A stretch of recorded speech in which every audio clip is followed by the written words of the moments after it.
পড়ে গেল কেন, ভেঙে গেল কেন? এবার আপনি বলবেন এরকমই তো হয়ে থাকে এই জীবনে, এই সংসারে।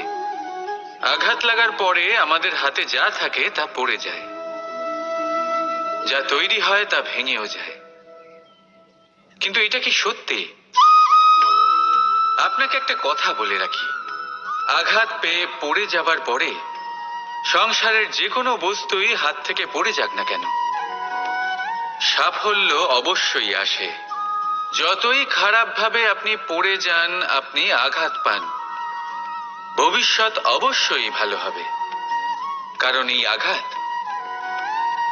অসফলতা, এই অসুবিধা, এগুলো আমাদের এমন ভাবে পরিশুদ্ধ করে যেমন আগুন সোনাকে করে থাকে।